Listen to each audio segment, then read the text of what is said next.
Good evening, everyone, and welcome to this month's Data Bites, getting things done with data in government, supported by the Geospatial Commission.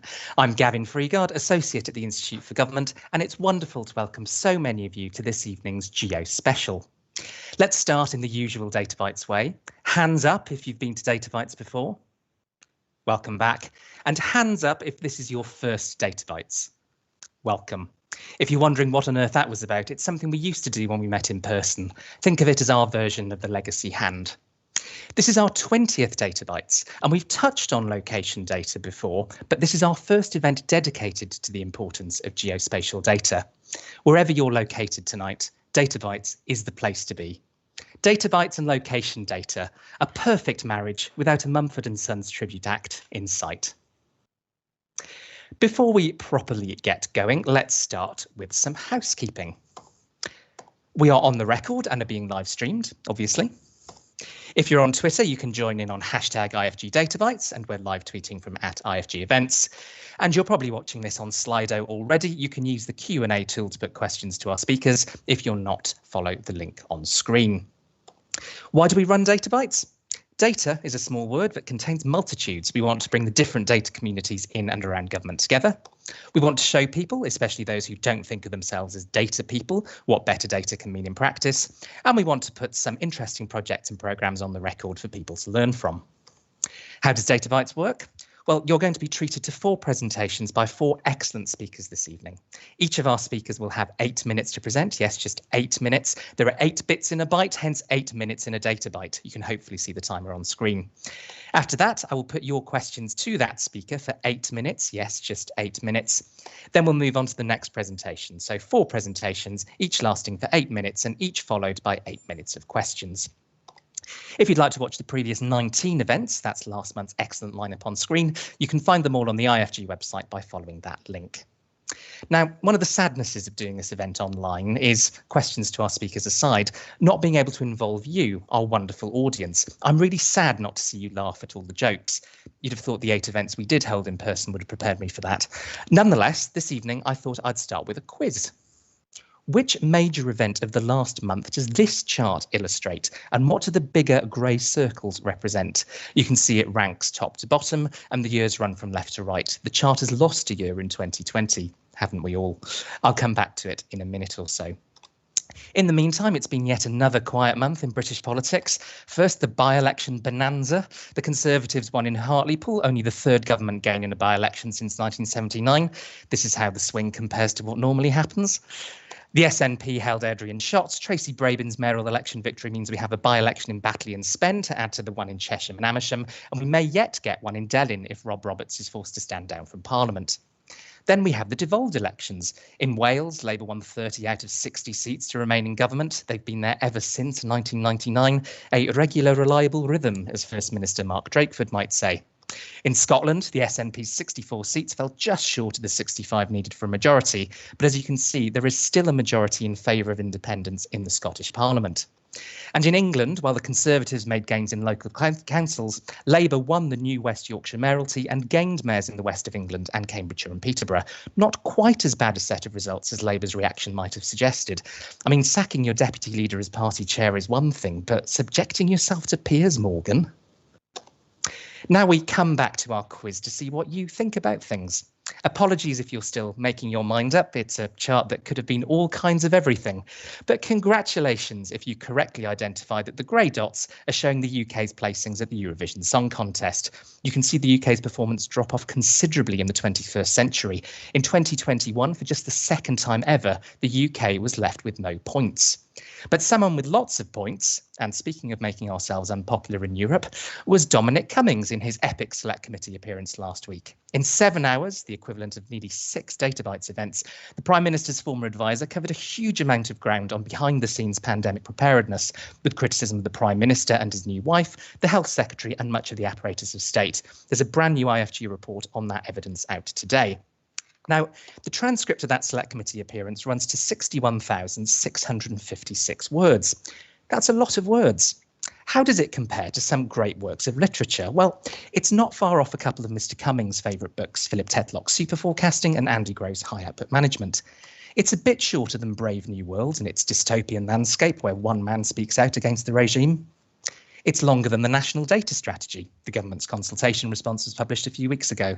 It's a few thousand words longer than War of the Worlds and Lord of the Flies. Continuing the audience participation theme, I'll let you fill in your own jokes there.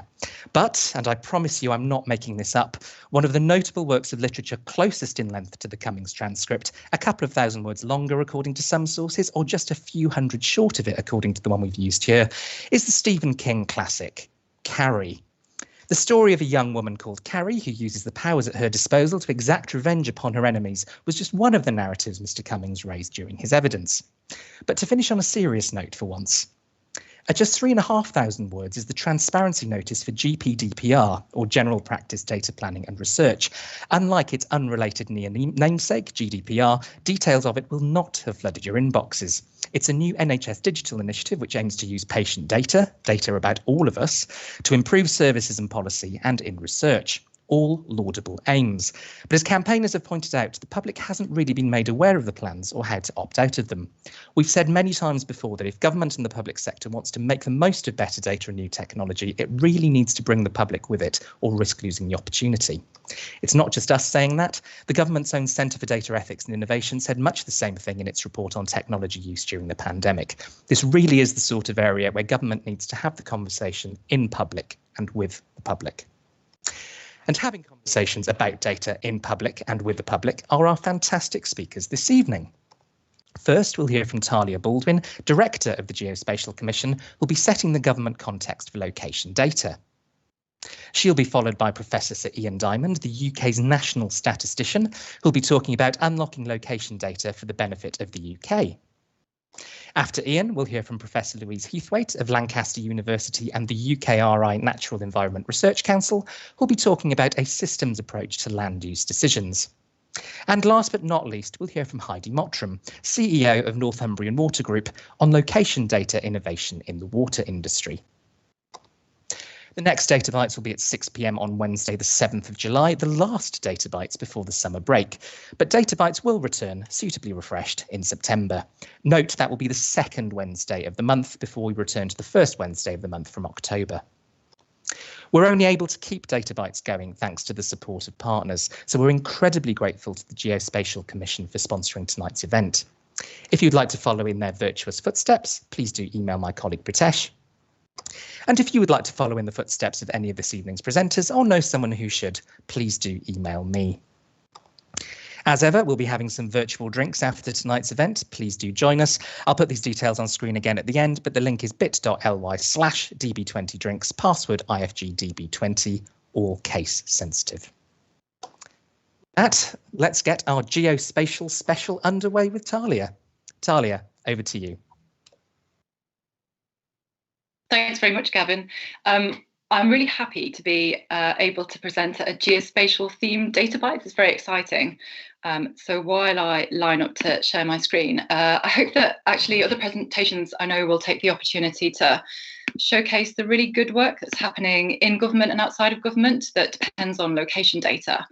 And I'm assuming that you can see my slides there. But so I'm going to talk about the development of the UK Geospatial Strategy, and hot off the press, we have just published our annual plan today, which summarises what we've done so far and sets some priorities for the future. So I'm going to spend the next 8 minutes talking about what we've done so far. So just a brief recap about the remit of the Geospatial Commission, in case you've not heard of us before. We are an expert committee in the Cabinet Office, and we have responsibility for setting geospatial policy, for making some targeted investments in data improvement priorities. And we also hold the contracts for public sector access to core location data assets, most notably with Ordnance Survey. We collaborate really widely with our work, both in Whitehall, but also at a local level across England, Scotland, Wales, Northern Ireland. And we work with businesses large and small to deliver our collective ambitions. So what have we done so far? Well, we've published the UK Geospatial Strategy, and this is our strategy on a page. We've set a fairly high-level vision for the UK to have a coherent national location data framework by 2025 and have identified 9 location data opportunities set out there. And then alongside those 4 missions that essentially set the blueprint for how we will deliver to the high-level vision. And what we've done so far in the first year of the strategy is to take some steps towards the 5-year targets through piloting some key programs in the 9 location data opportunity areas. We've done a lot of work gathering sector-specific evidence and also evidence about the value in the geospatial data market. We've also initiated some conversations about people's perceptions of location data privacy and use. We have relet the geospatial data contracts that we have that provide for public sector access, as I said, upgrading the data capabilities and assets there. And we've also started some early work exploring standards, most notably with unique property reference numbers, where we have provided access through an open government license to those and mandated them as for common use across the public sector, and the private sector is really interested in those as well, especially in housing. So our year in numbers brings out some of what we've done last year. As I mentioned, we have done some evidence gathering that included publishing quite a focused bit of economic work with Frontier Economics in December, our geospatial data market study that identified both some real value with geospatial data companies and also some real challenges with getting to grips with how you define geospatial data, let alone the value of the activity that's going on across the UK. We have also worked with quite a lot of organisations so far, 40 alone in the pilots that we've run for underground assets in northeastern London.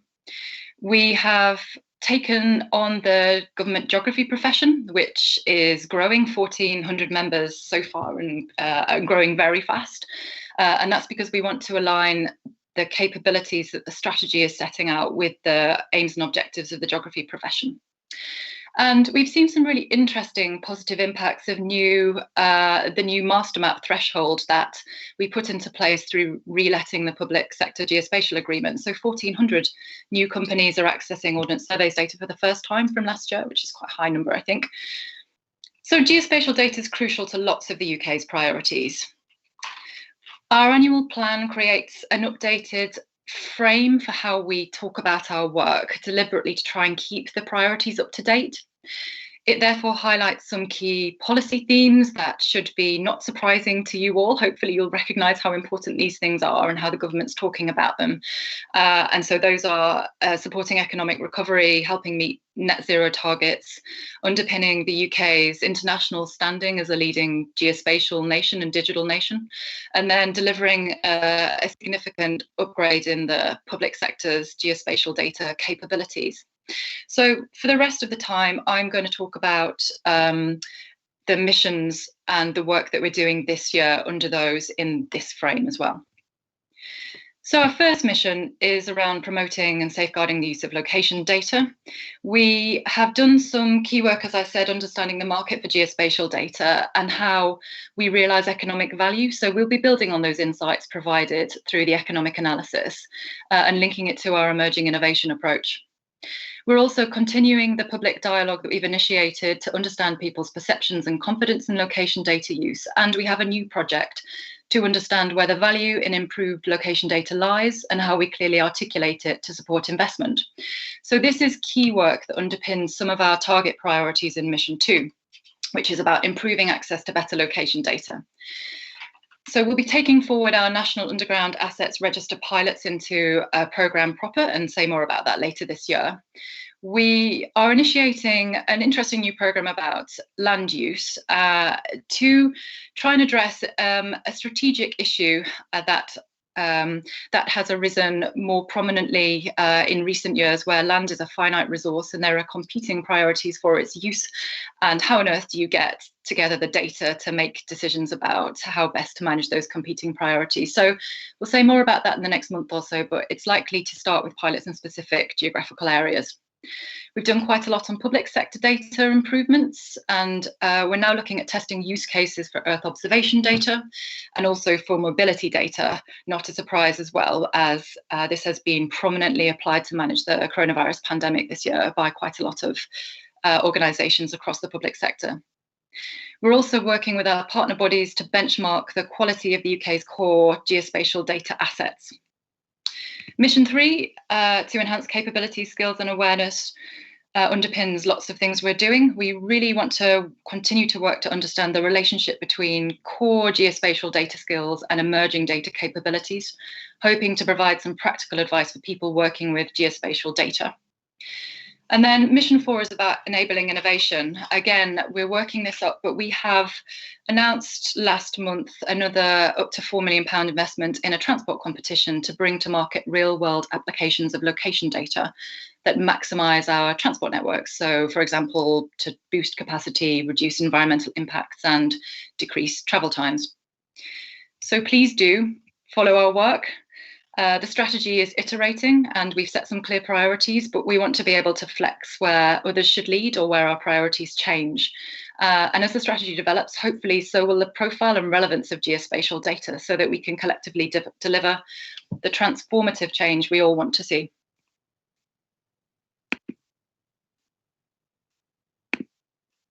Talia, thank you very much indeed. I should say as well, you're one of, I think, 3 people now to have presented at More Than One Databytes. So I think you were with us back in September 2020, if people want to watch that after the event as well. And just a reminder to everybody watching, you can get stuck in on hashtag IFG Databytes on Twitter, and of course, submit questions via Slido. And we've got some great questions coming in already. So the first couple of questions I'll sort of group together. Anonymous asks, is the Geospatial Commission supporting the Locus Charter for sort of ethical geospatial data use?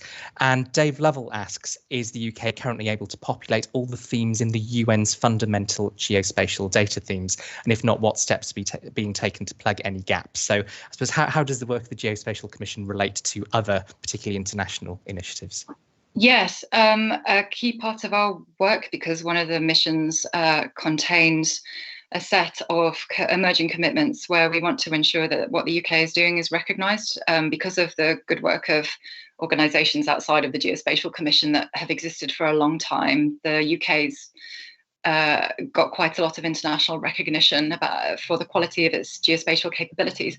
The Locus Charter is part of the Benchmark Initiative and something that we've been really keen to support and see step up. It's being delivered outside of us, but outside of the UK as well. And so it's really interesting to see the emerging conversation about location data and ethics and those key questions being raised. So yes, we've been really keen to support it and very interested to see where it's going to take us. And as I said, we're running our own public dialogue to understand or to try to get to grips with how people even see location data, how much they know about how it's being used, how that makes them feel. And we have committed to publish some guidance about that next year, but we'll make known what we're doing through updates this year as well.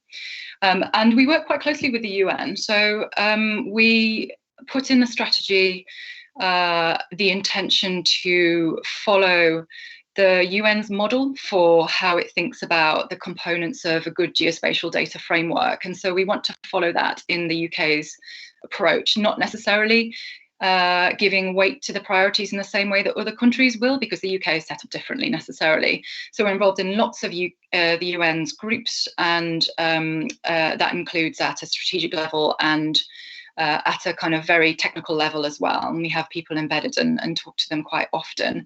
And they really look to the UK, as I said, not just the Geospatial Commission by any means, but our partners, the Geological Survey, Ordnance Survey as well, the Hydrographic Office, about, you know, what's going on in the UK and what can be the examples of the good work that the UK is doing around data and geospatial data. Excellent, thanks. We've got loads of questions coming in. The current top rated one is from Sam from Med Confidential. Evening to you, Sam. In case anyone missed it, there was a pandemic over the 15 months. I think we noticed. What did the Commission do to help that wouldn't have otherwise happened? How would things be worse or different if Ordnance Survey was still in charge? So we're set up to set the strategy, and so we try not to dip into things that are very urgent and we're not best equipped to deliver. However, through our partners, including Ordnance Survey, some significant things did happen to help with the pandemic. So I think one of the main things was through the public sector geospatial agreement that we'd relet in April, Ordnance Survey were able to come up with a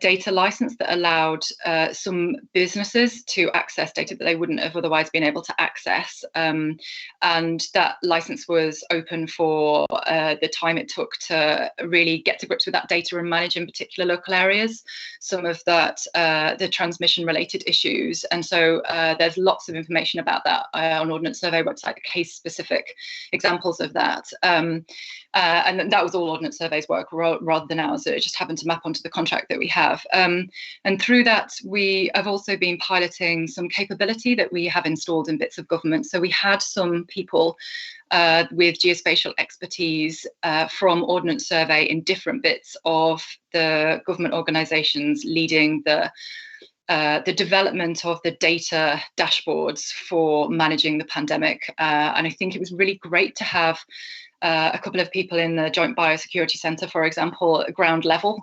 embedding geospatial capabilities from the start. So you didn't have to retrofit anything. And it really helped identify the kind of geographic wide goings on, but similarities and things that could be improved and best practice across the different bits of the UK. Excellent, thank you. We've got a question, sort of similar theme to some of the others we've asked already. So this is from Anonymous. Good evening to you, Anonymous. How is the Geospatial Commission joining up with the National Data Strategy to ensure skills and use of geodata is seen as fundamental and integrated rather than seen as specialist?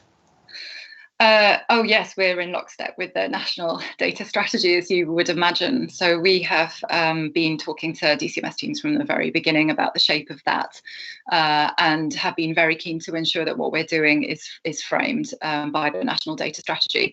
So it's not the same. There's elements of the data strategy that aren't relevant for the priorities for geospatial data, but there's really significant bits of that that really are. And so that is around skills, but it's also around access and the kind of policy and regulation that you need to have in place to make people feel comfortable to share their data. We have one of our commissioners on our board is also on the board of the Centre for Data Ethics and Innovation, so that component tends to link. So we try and join the dots as much as possible. Excellent, thanks. This may be the same Anonymous, it may be a different Anonymous. Thinking about transport, are you looking into rail and have you faced any difficulties accessing data there? Yes and yes. It's really hard, isn't it? Rail. There's a lot of rail assets, and not everyone knows where they are. Rail's not alone. That's the same for lots of other things. We found that for underground assets actually. So we have had Network Rail as a partner in the underground assets pilots that we've been running in different areas, because we want to make sure that we're not just building in the utilities asset data, but the other relevant data about underground assets that, you know, where stuff is in the same place. But we've done a couple of things with transport. We've run a competition that I mentioned to try and bring forward some innovations that attempt to tackle public sector challenges, data challenges to do with transport. We've also run a series of industry roundtables. We're going to publish something, I think next month, maybe it might be the month after. Where are we? Oh no, so in July. That just summarises what we've been doing. I think we've blogged about it. Steve Unger, one of our commissioners, led the industry roundtables, and what we've done on the back of those is to try and identify some common data challenges where there could be some significant improvements across a range of different things, so road, rail, other kinds of things. There's not very many of those actually, and so I think we'll have to choose how and whether we do anything at all. But I think it's an interesting conversation that we're having with the sector, and we did focus one roundtable on rail in particular, and so we'll definitely publish the conversation that happened as part of that. Great. We've got about 30 seconds left. I'm going to squeeze one final one in. This is from Gary Todd at Famio. How is the Geospatial Commission opening up to and inviting conversation with startups who are currently innovating in the geospatial data sector and looking to adopt things like UPRNs? Yeah, so we're doing a lot in Scotland. Actually, we've launched, we've invested with the Scottish Government and Scottish Enterprise in a network innovator. So, Location Data Scotland, it's called. It's its umbrella, but it aims to provide a space for startups to talk to each other about location data improvements. And so we've been working because Scotland's been much further ahead with that, and so we've been keen to capitalise on that. But our innovation competition focuses on startups and investing in work around feasibility studies, and we're just going to the next stage of that. And I think we're quite keen to make sure that it's clear the challenges that we're identifying, so we can bring about some tangible interactions and benefits, and also some realization of those benefits. And so we actually benefit from focusing on particular things in particular sectors when we're working with startups. Excellent. Well, sadly, Talia, we've run out of time, but thank you very much indeed. Thanks. And sorry to those of you whose questions we weren't quite able to get to. I know there were a lot of very, very good questions that were coming in. One was from David Vincent wanting to know more about the Geospatial Commission. Again, if you look at the September 2020 data bites, we had Talia speaking there, and there's plenty on the Geospatial Commission website, including the Geospatial Strategy and their latest annual plan, which was out today. So we now turn to our second speaker for tonight. Ian, over to you. You're on mute. Okay, thanks very much, and it's a real privilege to be here. I mean, the importance of spatial data to ONS is absolutely critical, and for no other reason than society lives in groups. And although I'm going to talk about data tonight, I think it's also worth remembering that it's critical to bring that spatial element into the analysis that done. And I think the work of multi-level models, on which I spent a lot of my career, incredibly important, because people, observations in groups are correlated together, and therefore we need to take that into account. It's also a very good reason for why we need to look at location data. Next slide, please. The first slide I'm going to shows some work from the pandemic, and what this slide shows. Next slide, please.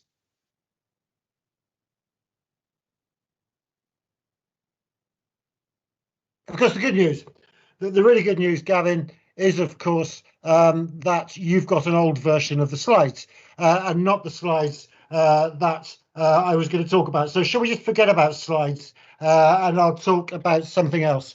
So thanks very much for showing the slides. Look, what I wanted to start off was just making a few points about national comparisons in the pandemic. And we spent a lot of time this time last year thinking about national comparisons, when actually that wasn't sensible. If you actually went and looked at things spatially in small groups, for example, the European Union's NUTS 3 groups, then what you saw, for example, for Italy and for France, was a very, very clustered epidemic. Whereas the UK, you can show by looking over time, had an epidemic which was seeded very quickly right across the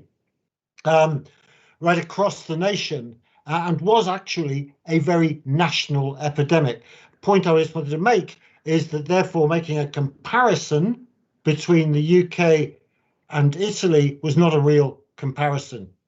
The comparison had to be between the areas, and if you made that, very sadly, it was Italy that had the very highest rates of the pandemic in those areas where it happened. UK was actually, if you look at NUTS levels, much lower. It's the first point I wanted to make.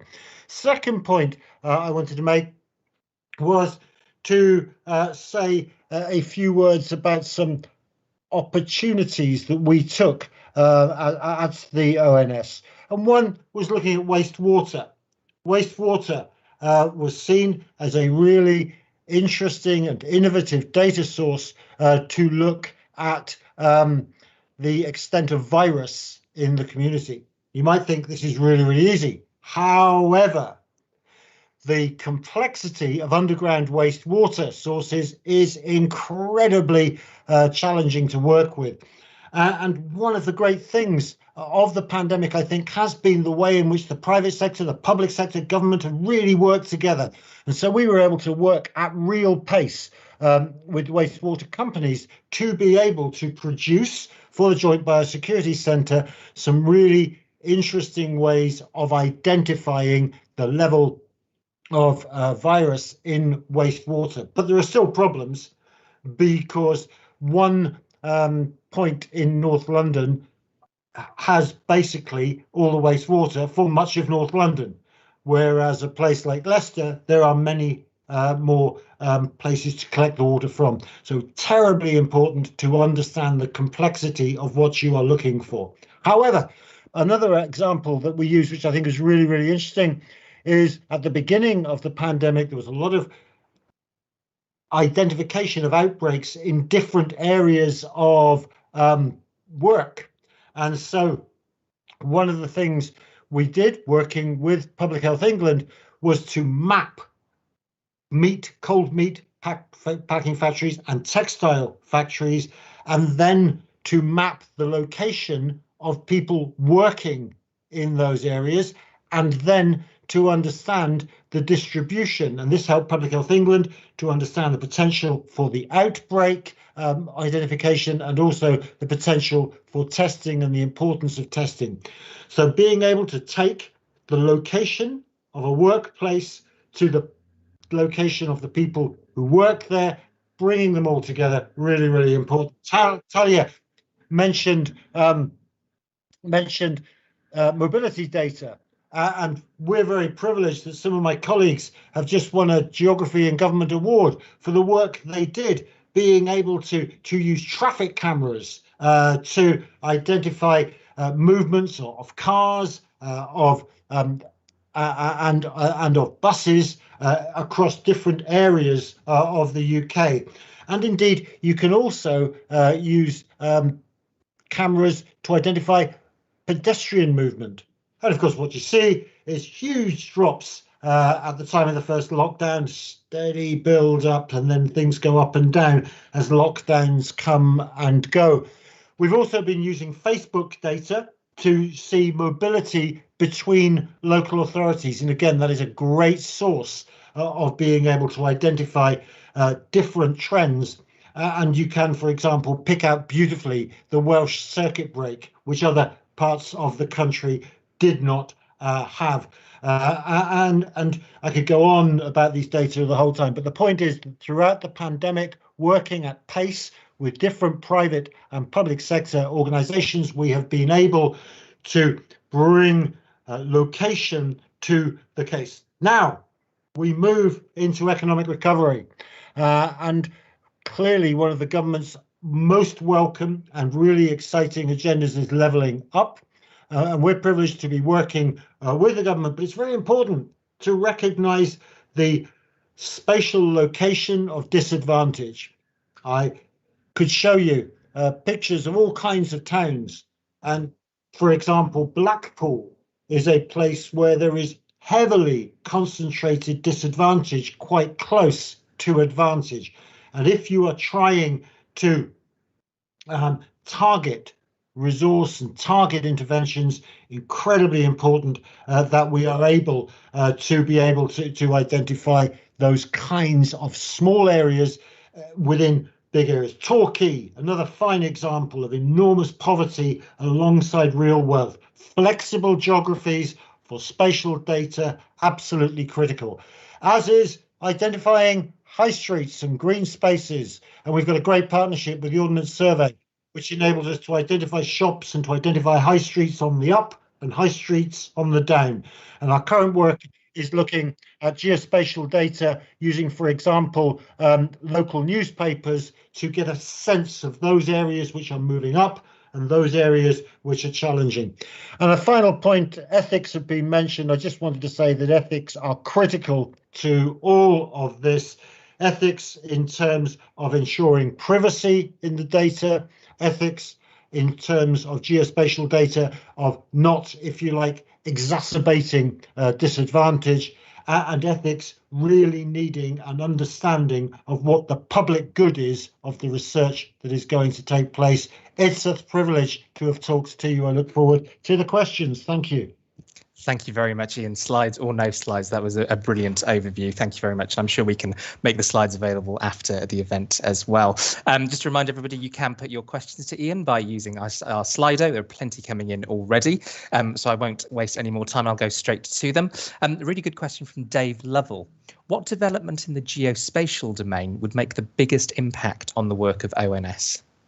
Really good question, Dave. And I do think the much better spatial location data, which will enable us to link location to many other things in real time. And so absolutely having the, if you like, really close location data that we can then link into all kinds of other data sets would, I think, be incredibly helpful. Because as I say, the critical thing is flexible geographies and building up from the bottom.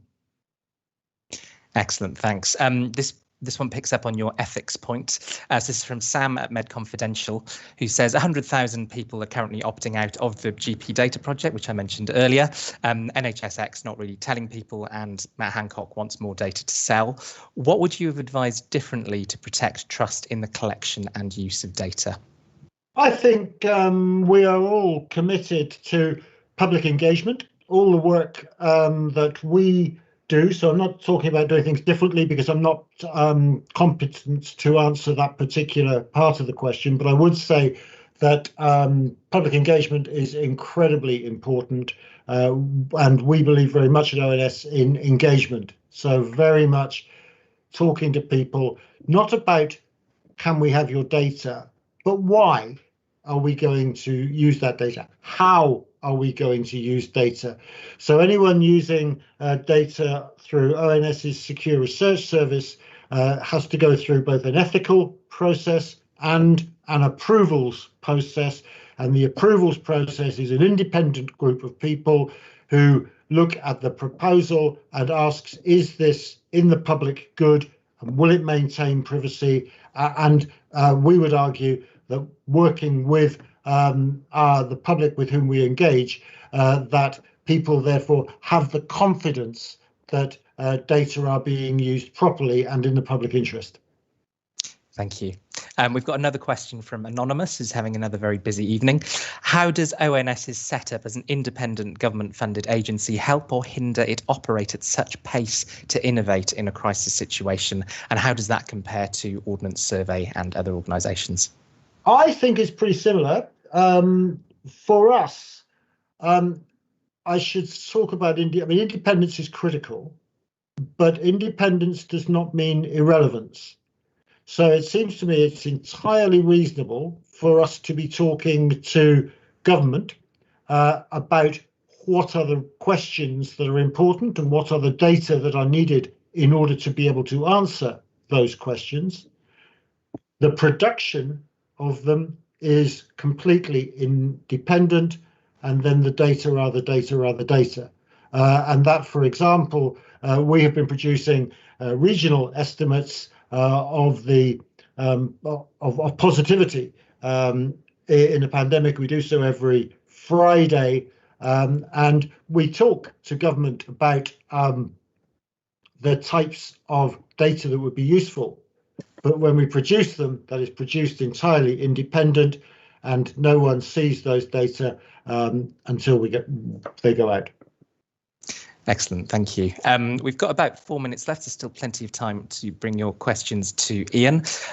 One that I just wanted to ask quickly was, obviously it's been quite a year and a bit for the ONS, what with the pandemic and also the census happening in the middle of all of that. What are the sort of biggest lessons that you've learned about what the ONS's work should look like over the next few years? Well, I think I'd say 3 or 4 things. Number one, we need to make sure always that our data are produced in a very timely way. And so we've put a lot of effort in the last year into producing new, for example, economic indicators, which are based on data which are, if you like, of this week, not of last month. And that, I think, is something that is incredibly important. Secondly, we need to make sure that we are working seamlessly with partners, both across the public and the private sector, and the need to build those relationships, which we've been able to do, is incredibly important. And that links me to the third point, which is I've made already, but it is about always understanding why data are needed. There's no God-given right for us to have data. There needs to be a really sound public good reason for collecting data and using data, and people need to feel absolutely comfortable that their data are being used properly and kept securely and in a way that satisfies all forms of privacy. And that's something we've worked hard on, and over the next few years we will continue to do, because I do think that the potential that we have now to develop data, to link data, can enable us to serve citizens much better than we've ever been able to do. We can answer policy questions now that I could only have dreamt about in my career. And it seems to me absolutely right and proper that so long as we maintain the ethics and so long as we maintain the public interest, we do everything we can to ensure that. Excellent, thanks. We've got another question from Sam. We've heard the Secure Research Service mentioned a few times. He says it's a hugely valuable service. What's the one thing that the public should know about it, and arguably researchers as well? Well, we work very much to ensure that anyone using the Secure Research Service has no possibility of being able to overcome privacy. The work is done using 5 safe people, safe ethics, safe environments. And what we do is ensure that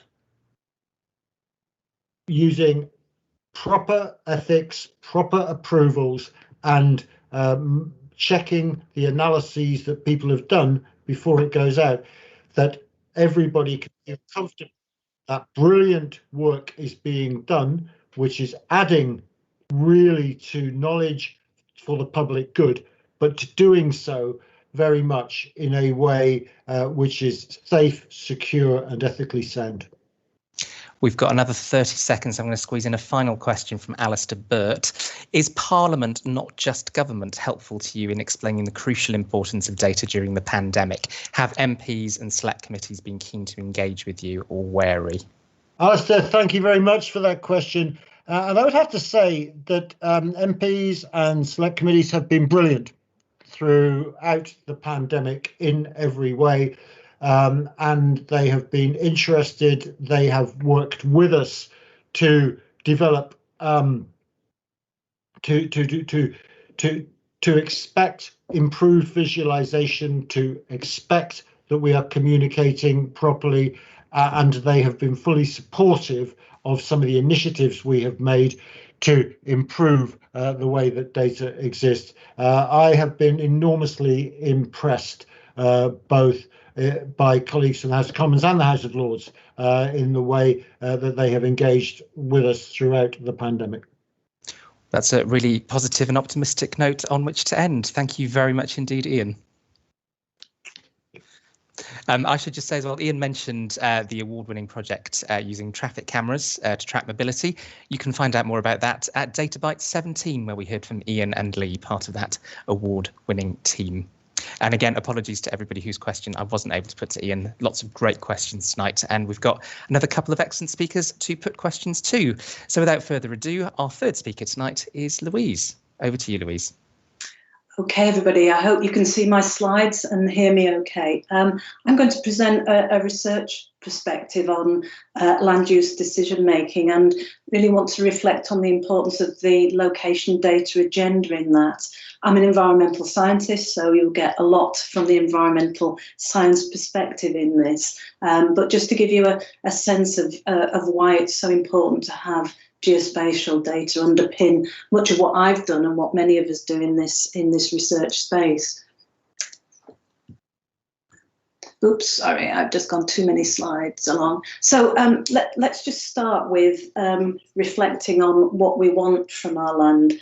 And I just want to give the sense of the huge ask that we actually put on land and land use. We want land to sequester carbon. We want it to reduce flood risk. We want it to provide food for people and livestock. We want it to provide homes and gardens and recreation, support industry, act as resource, say, for example, in terms of mineral extraction, and encompass our infrastructure. So that's a huge ask of that land surface. And this slide you've got up here is taken from a report a survey by Ipsos Mori, commissioned by the Royal Society, looking at a public dialogue on the future of land use. Now, you can see it's in the sort of normal way of setting this up in terms of more important to participants versus less important, less immediate versus more immediate. I don't think there'll be any surprises in what you see here. Top of the most important and most immediate is around combating climate change, but also up there are things like biodiversity and food production.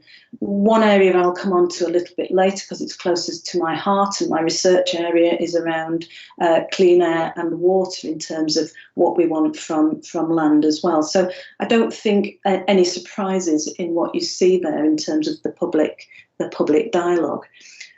Let's look at a number of different perspectives here. So this is just one perspective, one of the many different lenses through which you might look at land use. And this is taken from a book by David Mackay. It's quite old now, Sustainable Energy Without the Hot Air, still one of my favourite books. David was a CSA in, I think it was BIS at the time, and what he's done here is it's a slightly cheeky diagram, but it's fully evidenced around, it's a mock-up of what we would need to do if we threw all the available energy, sustainable energy technologies at giving us a plan for Scotland and England and Wales in terms of sustainable energy. The reason I've put that up is it's slightly scary in terms of the scale of the commitment of land to actually deliver that sustainable energy. Now, we have moved on a lot since 2008 in terms of the issues around sustainable energy and the development of technologies, but the principle still stands that if you want to have a sustainable energy plan, then you're going to have to demand a lot of land and land use to achieve it. And I think that's important in the context of this next slide, which really reflects a really pivotal point last year in terms of where we sit between the global human-made mass by dry weight versus the available living biomass. So you've got a number of lines here. The green line shows from 1900 to up to 2020 the amount of biomass on a global basis. And what you can see by the rest of this slide is the increase in anthropogenic mass, not biomass, excuse me, in terms of adding to that land surface challenge. So things such as metals, asphalt, bricks, aggregates and concrete, all increasing the burden, if you like, or the support required from the land surface to serve those challenges. And, I've talked a little bit about, land cover and some of the demands on it. Now, this is the land cover map for GB. It's 2015. It's data that's supported by the Natural Environment Research Council. I've been a council member for a number of years, just stepped down from that in April this year. And this is hosted by the Environmental Information Data Centre. Now, that is really pretty good geospatial data. It's a highly, high resolution, high quality.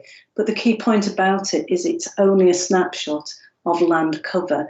It doesn't really tell us much about, at least from a systems perspective, about what the implications are of changing land use, say to support energy or to do many of those other things that we want of it. So to understand and make sense of land cover, we've also got to think much more dynamically in terms of some of the implications. And this next map is my own research area in terms of diffuse pollution. And what this shows, it's old data, 2000. I expect it hasn't actually changed that much in terms of the pattern. There are two maps here. The one on the left is the concentration of phosphorus in rivers.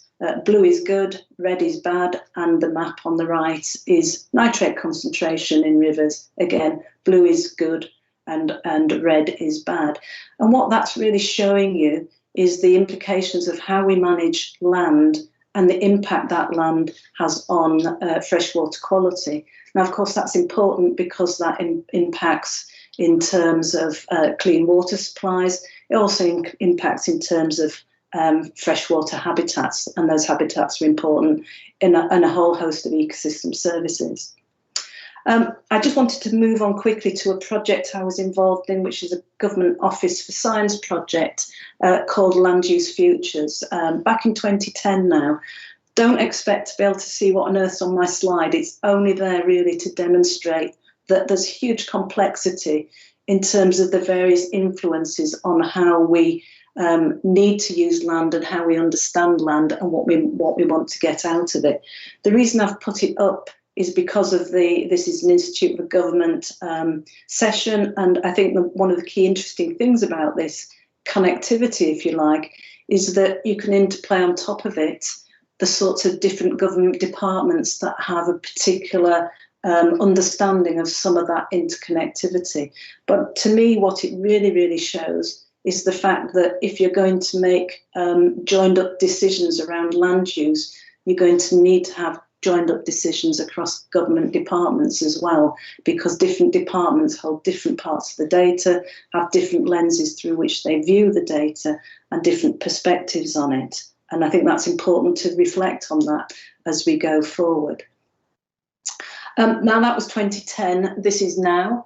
And since 2010, there's been a huge growth in two things. One, our capabilities in terms of data science, and also our capacity in terms of Earth observation. And this is a picture taken from another Royal Society report around the dynamics of data science skills.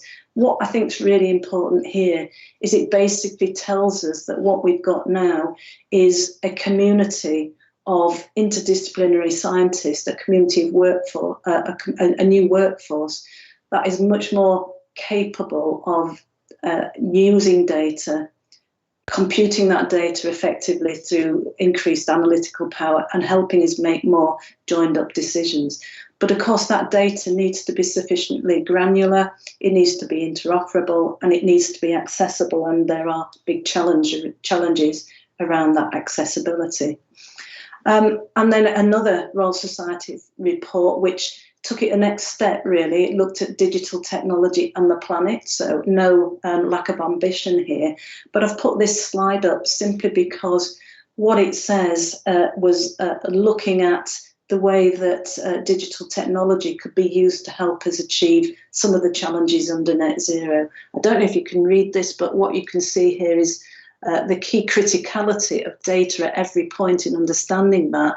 If you don't have the data, then you can't do the digital twins, you can't look at the feedback potential, you can't look at your assets and what changes you need to make. That means that you can't do the things around emissions reductions, around well-being, around resilience, and around biodiversity. So, last slide, key messages I hope you might take from this presentation is one, the huge importance of geospatial data, but I call it dynamic geospatial data. It's not sufficient to just have a snapshot. We need to look at how it connects over time, and how that data has impacts in other sectors, from one sector to the other. I've mentioned the need for join up across government departments, because this challenge around land use will not be solved just through one department. And then the last thing I wanted to finish on is there is a wealth of data, geospatial data, available through many of the UKRI data centres. I've just listed the ones here that are operated through the Natural Environment Research Council. I've shown one picture from the Environmental Information Data Centre, but there are many other centres that will also give you that insight and analysis. Thank you. Thank you very much indeed, Louise. And just a reminder to everybody that you can submit questions to Louise via Slido. And of course, you can also use hashtag IFGDataBytes on Twitter. Louise, you may need to turn your camera back on, possibly. Okay, thank you. So hopefully we'll be able to see you very shortly. There we are. Excellent. Thank you very much for that presentation. I'll dive straight in with the first question, which is from Fiona at the Geospatial Commission, which is, what one thing should the Geospatial Commission do on location data for improved environmental outcomes? Okay, so I think the one thing is to reflect on the points I've been making about the dynamic nature of that data, that snapshots like land cover data might be a start point, and it might be quite a challenge to get to that point of understanding how to make that data interoperable.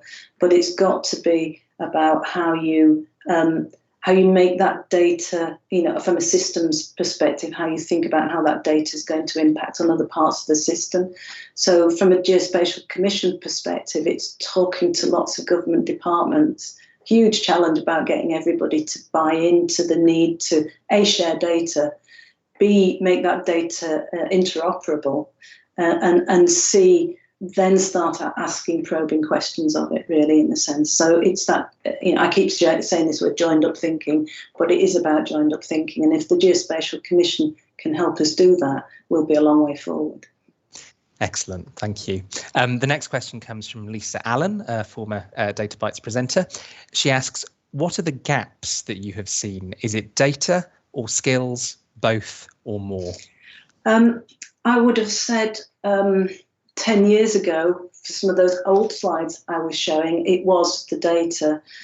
We're now at the point where the skills capabilities have grown immensely.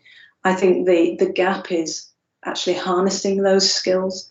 So making sure that we have join up between people who measure and collect data and people who model that data, and then departments, government departments and private industry who need to understand how to use that data. So again, it's about the connectivity. The gap is around understanding that connectivity, which is why I showed that slide from the Royal Society, because what they were doing there was identifying that we've got a new cohort of people coming through the system to which interdisciplinarity is just normal behaviour, and actually enabling them to have the right sort of challenge to work across various sectors is a gap that's waiting to be filled. As a community there, we need to fill it, in my view. Excellent, thank you. We've got another really good question from Alistair Burt. He says, Louise, you mentioned the need to have better joined up government departments, and I can say from the Institute for Government point of view, that's something that we call for a lot as well. Have you noticed any positive results from the joined up metro, mayoral, local government areas in recent years, bearing in mind their responsibility for local land use? And in fact, Joe Cudford from the Geospatial Commission similarly asks, how important will it be to join up land use data and decisions between devolved administrations? Okay, so they're slightly different questions, so I'll take them one at a time. So thank you, Alistair. A really good question there. I think what the Metro Mayors are doing is allowing sufficient challenge around at the right sort of scale. So they've allowed us to start thinking about potential trade-offs, to start looking for potential win-win outcomes. So much of my research is about trying to look, if you're trying to, for example, control flood risk, are there other ways that you can also enhance biodiversity at the same time? Now, the Metromare concept and the fact that you're talking about bigger regional areas means that you can explore the needs across a much wider area than you could have done if you didn't have those sort of setups in place. So I think it's, again, it's a platform to ask better questions of the data, and that platform will then help us move forward in terms of what data we need to keep collecting and how do we need to analyse it.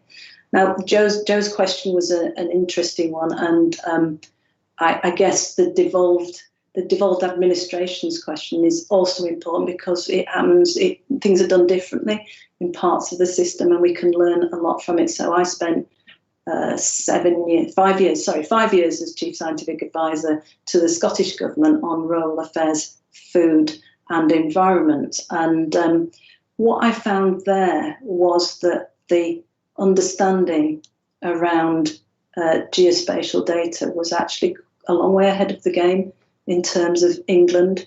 I don't know Wales, I've not worked with Wales an awful lot, but I think that's partly because you've got a huge resource that needs to be understood. So, 80% of the population live in 20% of the area in Scotland, and then you've got all that natural resource to reflect on. You also have a number of institutes, research institutes, that have specialised in geospatial data one way or another, and that's allowed that question of the interplay between different parts of the system. There's also a strong push around land use and agriculture in Scotland that's slightly different to England. A Canadian colleague of mine refers to England as a peri-urban environment, and perhaps he's right. Excellent, thanks. We've got a question from Ruth Dixon. Evening to you, Ruth. Do you think the new agriculture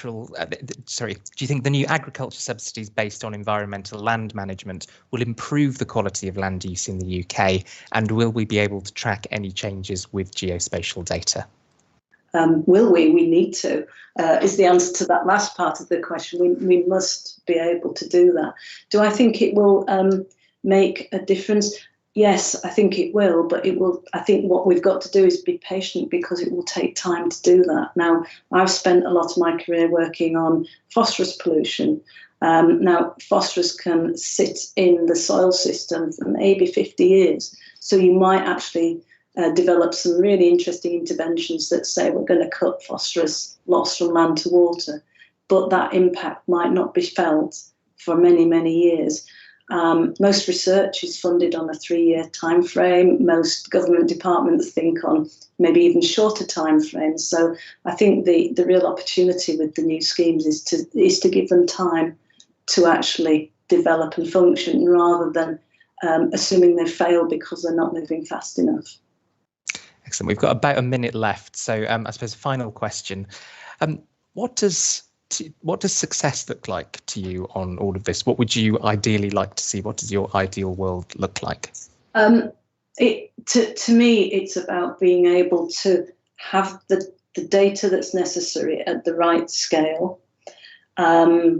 It's about having it accessible and finding ways to allow different parts of the data needs to talk to one another. So those are all technical things that I think we're accomplishing quite rapidly. Then I think it's a question of really engaging with the stakeholders in that data, so the public, government departments, many organisations and businesses, to start asking the right questions of it, so be much more proactive about the need to know.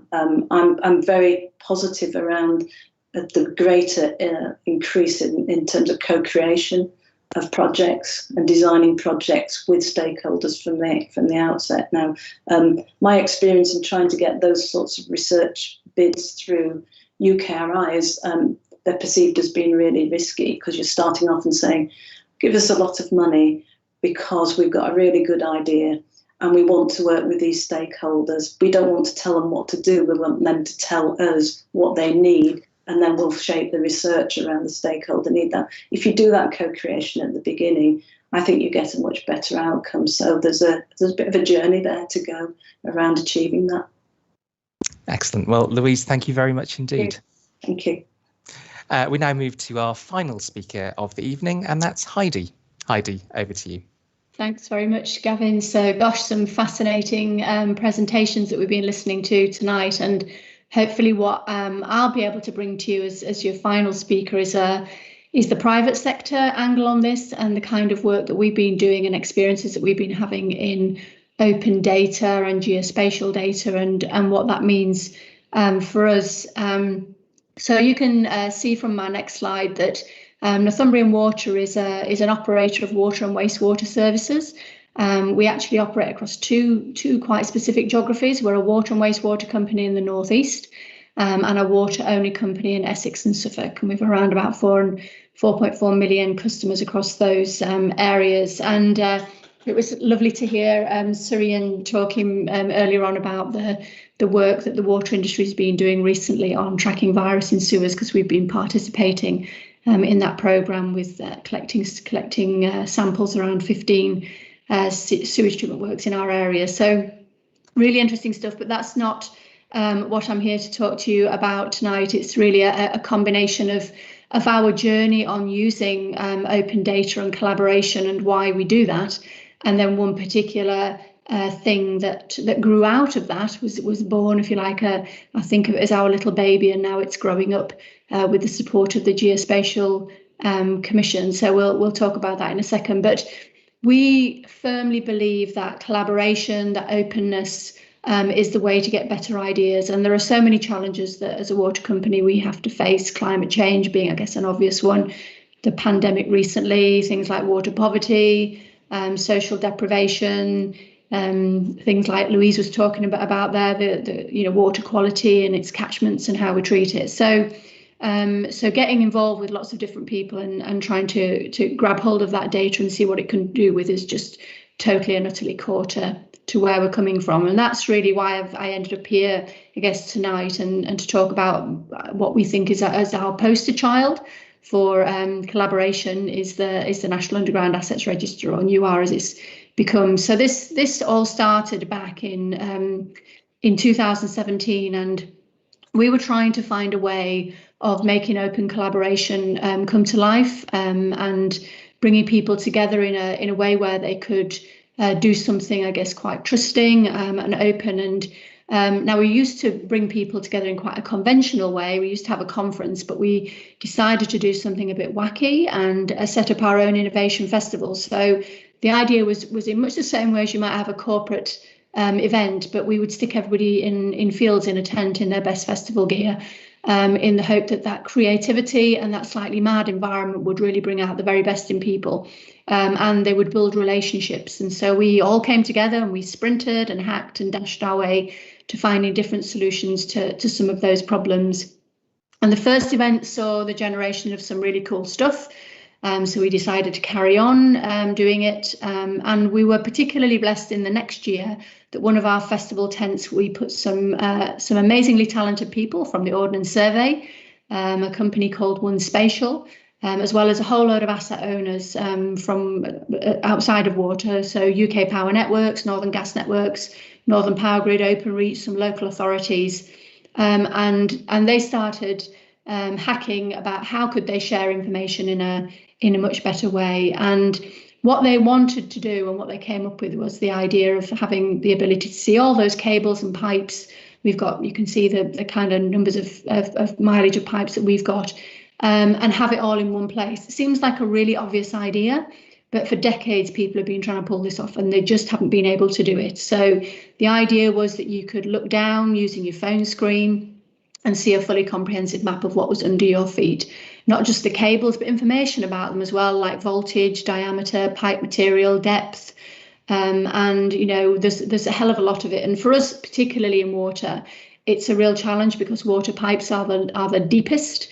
We're underneath everything else for obvious reasons. You don't want your water burst going all over your electricity. So for us, we have to dig through everybody else's stuff before we even begin to get to our assets. And so that can be actually really quite dangerous if we don't have a good idea of what we're digging through. It can be deadly if we get that wrong. So we dig a hell of a lot of holes. We probably dig around about 100,000 excavations a year during our normal maintenance operations. And in 2018, we spent around about £1 million repairing assets that had been damaged by other utilities in doing their work as well. So a lot of time, wasted money. And we reckon that if we could actually reduce the amount of accidental strikes on underground cables, we could probably save the UK economy somewhere in the region of £1.2 billion. And that seemed like a pretty good prize to go after. So the concept was drafted up during the festival, and the team walked out of the tent with a very simple prototype and actually did start digging holes in the middle of Newcastle Racecourse in a very safe way and not on the track where the horses were going to run. I'm sure you'd be pleased to know that, and prove that they were digging down exactly what they thought was there. So the consortium carried on. The Ordnance Survey quickly developed a platform, and after 3 months we had a working pilot which covered the whole of Sunderland Council's area and some 140,000 properties. And that brought us together, as I said, for the first time, an electronic underground city map with the help of those partners that we'd carried on with, so Northern Gas Networks, Northern Power Grid, Openreach, as I said, and actually the British Geological Survey had become involved by that point. We carried on, got very excited, built a sort of sandpit environment, and 12 months later we'd done the whole of the northeast, and we'd got all 13 local authorities. So this was going viral, as you can say. We certainly weren't in our own little world. Everybody was putting their data sets on the table as well. But it also started to expose, I think, quite a lot of quality problems with the data. But that's good in a way, because it means that we started to improve that data as well. So we thought we had something great, and we started to talk to government about it. We knew that collaboration was going to be the absolute key to this. We knew that people needed to trust what they were doing with their data, be able to share it in a way that didn't prejudice their commercial advantage. And that's, I say, when the Geospatial Commission got involved, and we've continued to work with them. They've done some incredible stakeholder engagement work, particularly with some of the organisations that were less trusting of this sharing environment, but got us to the point where everybody could see the real value of all of this, and that actually being open with this data had to be the key to success. So in a relatively short amount of time, we've gone from a small little seed to something really, really big, and really pleased with how it's going. And they're going to go live with this hopefully towards, oh, sun's glaring on me, is it right? Okay, hopefully that's a little bit better. And hopefully this will go national towards the end of this year, which we're really pleased about. But before I close, if I can, with my last minute, I just want to invite you to innovation, all of you that are on this call, if you want to get involved and this is something that you think you could contribute to. Innovation Festival 21 is running. The theme is the Brilliant Get Together. It's going to be a hybrid of digital, online and physically getting people together. Last year we were operating in 37 countries in the world and 900 different organisations. So you're interested in open data, collaboration, solving problems together, then we would love to hear from you. Thanks very much. Thank you very much indeed, Heidi. Shining light in a number of different ways during that, I think. That's much better. That's a bit better. Perfect. It's a nice evening where I am. Lovely. Long may it continue. Yeah. Just a reminder to everybody, you can put questions to Heidi via Slido. We've got some coming in already, or use hashtag IFGDataBytes on Twitter. So we've got a really good first question from Anonymous. Again, good evening to you, Anonymous. What's the feeling amongst the rest of the water industry with the innovation work that you're leading? Are they resistant to change, or do they want to learn more from you? Well, I think it's been a really interesting journey. So when we did our first Innovation Festival in 2017, I think we had 4 of the other water companies. So they were brave souls, ventured up to the northeast, probably didn't quite know what they were going to, particularly as we told them to come in their best festival gear and we stuck glitter on their faces as they walked through the door. But clearly that was what made it spread. So everybody understood that there was such value in working together, so that even though you might think you've got some great idea, to be honest, other people are going to help you work it up. We work on sprints, so we kind of try to condense typically a whole year's worth of work into a week and accelerate things together. So So 4 years on, every single water company comes to the Innovation Festival, and I'm really, really pleased that I've heard today that it's actually going to be held partially in Australia with Sydney Water this year, right down by the Opera House. So isn't that incredible? And that people have seen that value. So we're sharing things, and the industry is also at the moment working on a digital innovation sharing platform that we're leading on called the Centre of Excellence. So I think it's fair to say that people might have been sceptical 4 years ago, but now they are full-on advocates, and we're sharing loads. Excellent. Following on perfectly from that is a question from David Vincent, who says, great presentation, Heidi. On that question that you just answered, is what you've developed commercially exploitable by other utilities? And if so, how is access going to be arranged?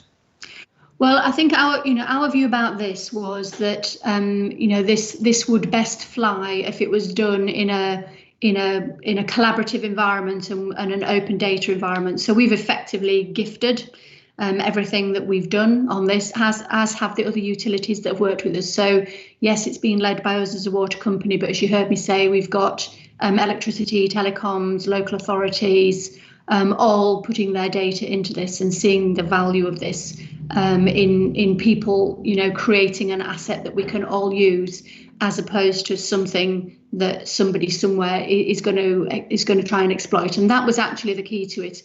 If this had been a commercial organisation attempting to do this, I don't think people would have put their data in. So, the fact that the Geospatial Commission and the Ordnance Survey have led on this is what's got everybody into it.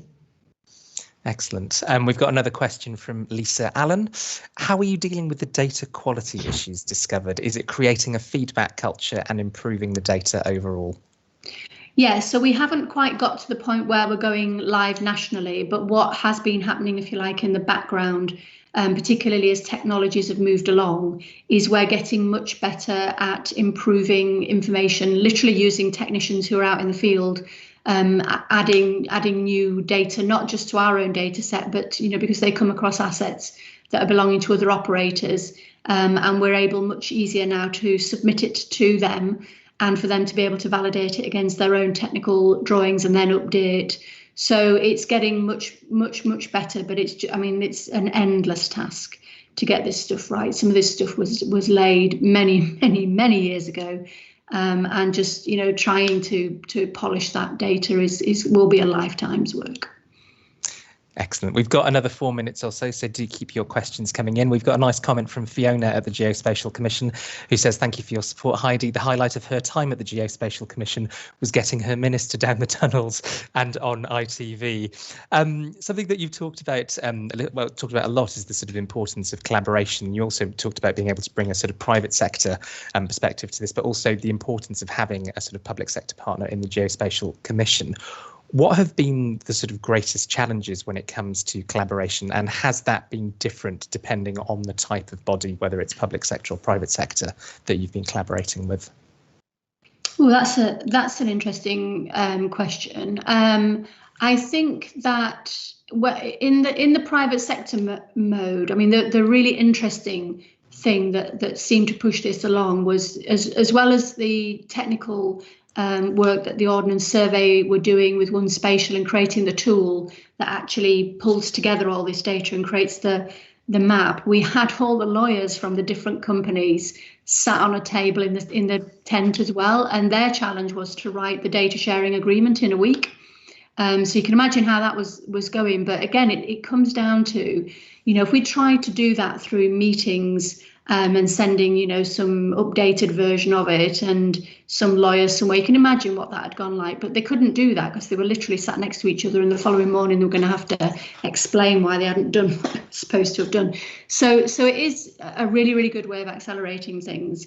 I think, and working with government, that the scale has meant now that to a degree, I wouldn't say it was slowing down, but we are in that phase where we know that we're laying the kind of the ground level for this, going for something very important to be built on. So it is important that this bit gets right. So, I mean, I was talking to Talia earlier today. We have regular catch-ups, and she knows I'm just itching to get hold of this product in its national sense so that we can start using it in its fullest sense to help our operatives. But it is right that we get all the protocols right, because otherwise people won't want to adopt. And this whole system is relying on people being prepared to put their data in and to trust the platform. Excellent, thanks. You talked tonight and in a blog post that you did for the Geospatial Commission about the importance of the culture of innovation. How do you sustain that between the sort of big events and across such a range of stakeholders? In lots of different ways. So we took the view that innovation was everybody's job. Sometimes organisations have innovation departments, but we wanted everybody to play. So we have a big group of innovation ambassadors, so around about 100 of them all over the company, who are always doing a range of different things. We run innovation competitions. In fact, we've just launched our Invest Quest, which is a little bit like a Dragon's Den. Internal Dragon's Den is just opened at the moment. I was launching that on a broadcast that I do in the company with last year's winners, who've just won a national award for their work to create a mobile wastewater sampling trailer, which was just brilliant. So that's opportunities for employees to win financial backing from the company for their idea, and people love all of that kind. So we're always looking for a beat rate of something to happen all the way through the year. But the festival is definitely the kind of crescendo of it all, and people are waiting for that all year and wanting to play a part. Final 30 seconds, so a final quick question. What do you ultimately want to achieve with all of this? What does success look like? Well, I think in terms of what we're talking about tonight, if we get the National Underground Asset Register to be a national database, then honestly, I will. Myself and all my colleagues that have worked on that, I mean, that's an incredible ambition met, isn't it, for any company to have taken something developed in a tent and grown from a seed to something that's been used by all utilities, local authorities, and anybody who wants to dig a hole basically without hitting something. I will just burst with pride if we get that far, and we will, because it's going to happen. Excellent. Well, very best of luck with it, and thank you very much for taking part tonight. Thank you. So just a few parish notices from me before we conclude for the evening.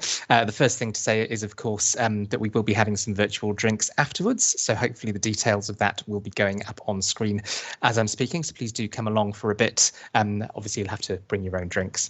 At some point, we may be back in a physical location. We'll be able to actually go for drinks afterwards, but not just yet.